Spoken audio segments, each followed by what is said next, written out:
I am happy to be joined with Raymond Chang. He's the CEO of Agrify, who joins us here today. How are you, sir? Very well, thank you for inviting me to your show. Been looking forward to it.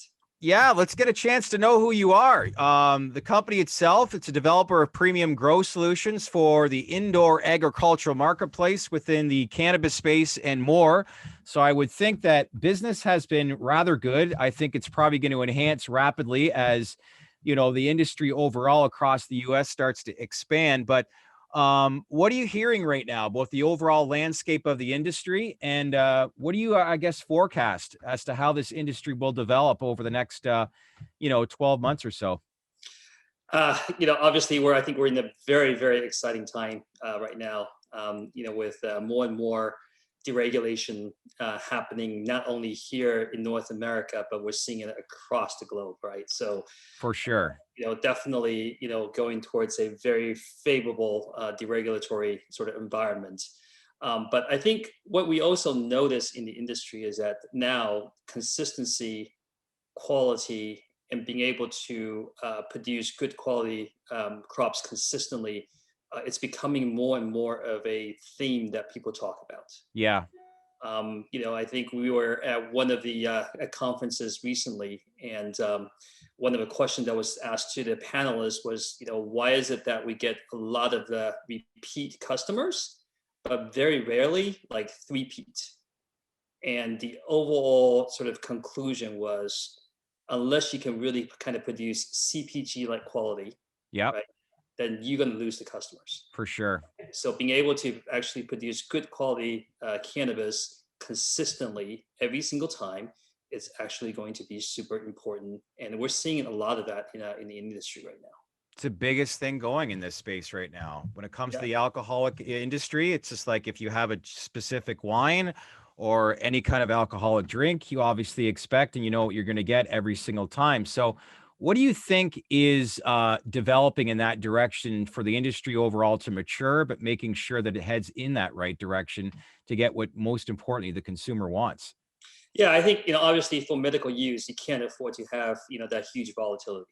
But Yeah. right, even for recreational use, as I mentioned, what we're actually hoping to do with our customers is what I call a Pepsify, helping to Pepsify their products, right? So I So, got to ask you, what does that mean? well, every time when you open up a bottle of Pepsi, you basically expect the quality to taste exactly the same, Yep. Yep. right? And that's really kind of what we are helping our customers to do, is to basically reduce the volatility, right? Hmm. To basically make the product, smell and taste exactly the same every single time. Yeah. And especially for cannabis, as you know, cannabis is such an interesting plant, flower, that essentially 50% of it is determined by the genetics. Basically, the genetic determines what is possible, Yep. but it's the actual grow environment that determines the outcome. Yeah. And right now in the industry, we're seeing basically, for example, cannabinoid profile swings in excess of 15, 20% every single time. It's crazy. Terpene level swings like 5 to 10%, right? But with our solution, we have the ability to minimize that volatility, so that every single time you can expect the same level of quality, batches after batches of production. So what is that solution? Like a lot of my viewers that are learning more about who you are and what your message is, let's face it, in this, day and age where we're inundated with so many different companies, emerging industries, you look up, down, left, and right, it's like becomes overwhelming. Who should I invest in? What should people take note of when investing within your company and the solutions that you're providing within the space? So I think our secret sauce is really lies in the fact that we use data and science Hmm. to basically institutionalize this grow process, the cultivation process. Okay. So, what we do is we work with the cultivators to essentially create what we call a strain specific grow plan. So, for example, if you want to grow purple punch, we now know on day 57, right? Not day 56, not day 59, day 57, right? You want to intensify the red spectrum, Okay. because red spectrum is actually what gives that very nice purple color at the end. Right. Okay. But if you do it too early, you might burn it. Hmm. And if you do it too late, then you also lose a bit of that colorization. right? Hmm. And similarly, it's not just, the look. Right. It's the aroma, which is actually very much to do with temperature and humidity, Yep. even airflow, right? So what we do is we create what we call a strain-specific grow plan. Hmm. And then we have the ability to basically repeat that same process every single time, Interesting. right? So essentially, for example, we are monitoring the temperature inside of our grow chamber on a minute by minute basis. You can actually get it down to less than 0.5 degrees Celsius accurately at all times. So are you getting interest from a lot of, say, big players from like big facilities? Like, I'm in Canada. I'm not far away from small town Leamington, Ontario, which is home to Afria, Chronos. There's a number of massive greenhouse facilities, but a lot of consumers, their response is that cannabis maybe isn't necessarily meant to be grown in facilities of this size. And as far as like, coming up with premium quality, it seems to be a challenge, but they are looking to obviously upgrade. So based on a lot of the formulation that you're creating, what's the overall level of interest? And is that something that you're looking to obviously fix with some of the companies that you're working with? Yeah, so our customers are really kind of two segments, right? We don't really kind of go after kind of the small, mom and pop, operators, because that's, first of all, they can't afford, our technology, right? Okay. So really, there are two primary sort of segments. One is the large MSOs, Okay. right? These are the large MSOs that really want to basically have the highest quality products. They want to put their brands behind it, right? They're looking for that level of consistency and quality. So that's definitely one. And then secondly, we call it regional craft brewers, craft Hmm. cultivators, right? People that really, really want to produce the highest quality cannabis. Right. Like one of my customers in the state of Nevada, just Okay. to give you an example, where the average wholesaling price in the state of Nevada is at 2300. Yeah. They're selling at in excess of 3500 because Wow. the quality is just so much better, Yeah. Interesting. right? So that's really kind of what we're going after, is for people who really want to emphasize on consistency and quality. I think you can't say that enough. And I think that's the biggest lesson that we learn within this industry, especially as it goes mainstream the last couple of years. This is an industry where people want quality for sure. Yeah. I And wanted so, to add, sorry, go ahead. yeah. So I think in addition to that, right, as we kind of look at the industry, forward, 5, 10 years, this is, similar to any other, sort of commodity industry. You're going to have to be able to produce at scale, Yep. and you also have to be able to do it at, very, very efficient, low production costs, right? Hmm. Because that's the only way that you can really survive in this industry, right? How much has this industry progressed? When we talk about that's a lot of the same stuff that we heard 3, 4 years ago, but now you're actually seeing change involved, fundamentals involved, especially in the US side. How much has our overall technology advanced based on size, scale, operating at a low cost, let's say over the last 3 or 4 years that you've seen within the industry? Yeah, I think we've been seeing a lot of the improvements around, for example, LED lights, right? Okay. So actually, in terms of, basically LED light efficiency is improving 15, 20, 25% a year. And I think we're going to basically, That much. Wow. yeah, I think we're going to actually, in fact, going to continue to see that progression. Yep. Okay. But it's also very important to kind of keep in mind that, lighting is only one of maybe 10, components, Hmm. right? So, we need to see advancement in other, complementary areas in order to really kind of push this to sort of the next level. Yeah, makes And sense. we're definitely in the forefront of helping to do that. Yeah, well, that's great. I wanted to ask, what would you say are the biggest differentiators between yourself and maybe one of the larger direct competitors, such as Hydrofarm Holdings, which had a very successful IPO debut last December? I think the difference is that, we're kind of taking on what I call it the Apple ecosystem, Okay. Apple like ecosystem, right? So everything that we develop, it's essentially a proprietary, Okay. and we know that it just works together, right?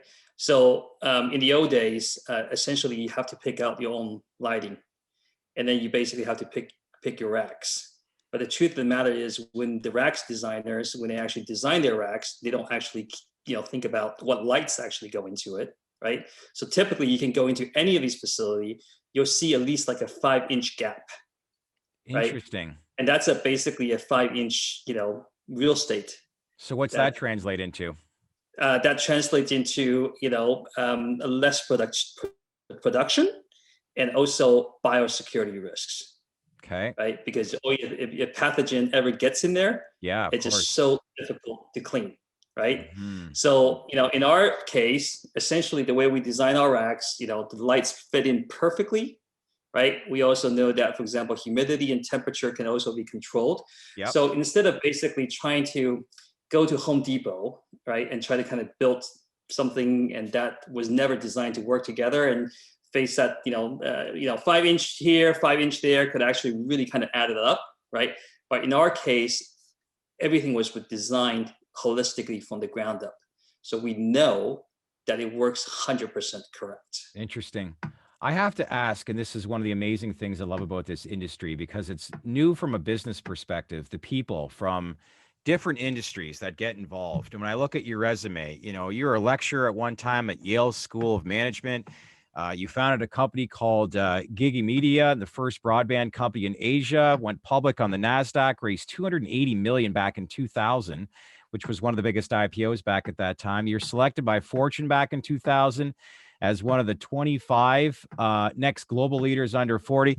Anything I'm missing here? It's just incredible resume to say the least. But when I think about, your background, how did you get involved in this space? And then most importantly, when you start describing some of the things that you noticed in these facilities, how'd you learn all this? Well, I'm still learning every day, to be honest. But I got into this space because one of my family members, I saw firsthand the medicinal benefits of cannabis through one of my family members, and that's Okay. really kind of what prompted my interest in looking more and more into this very special and unique flower and plant. But the more I kind of look into it, what I realize is that people have not really kind of used data, science, and technology Mm-hmm. to perfect this industry. Right. Right? They've treated this more as an art, Okay. right? What do you And mean by that?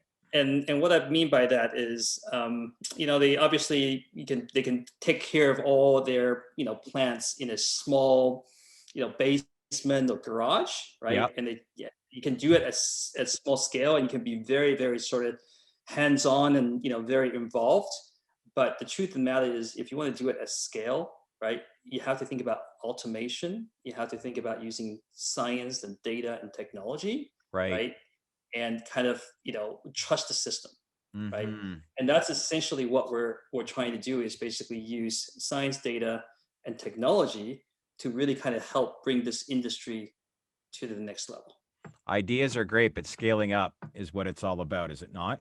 Yeah, absolutely, right. So that's what we actually hope to achieve, is to help our cultivation partners to not only have the ability to do at for example 3,000 square feet of canopy, Yeah. but do it at 30,000 and potentially at 300,000, right? Yeah.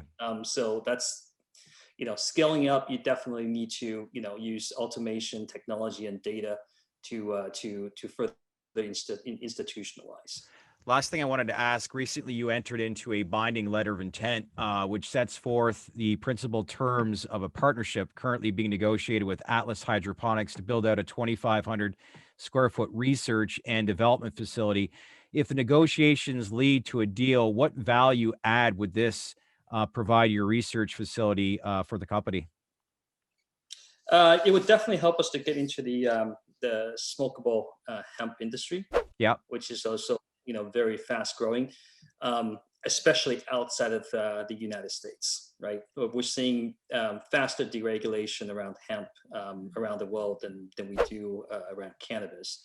So that was actually what prompted us to really kind of jump in bed with them, to essentially use their expertise around hemp and to apply our technology to jointly go after the smokable hemp market. Hmm.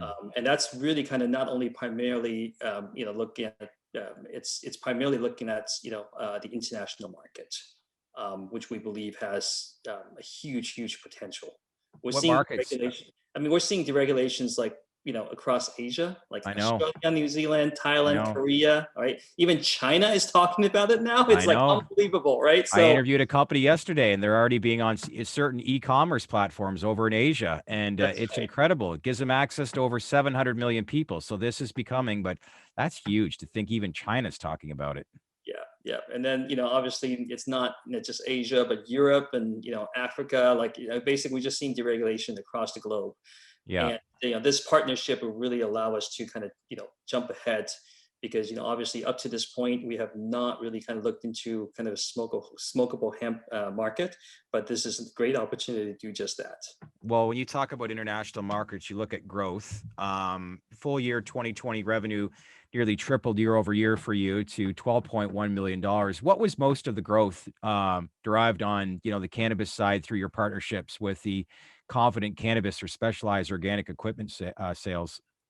Yeah, it's basically the adoption of our unique what we call the vertical farming units, Okay. VF units. So these are basically modular grow chambers that allows you to stack up vertically, so you Okay. can kind of take advantage of the height of the facility.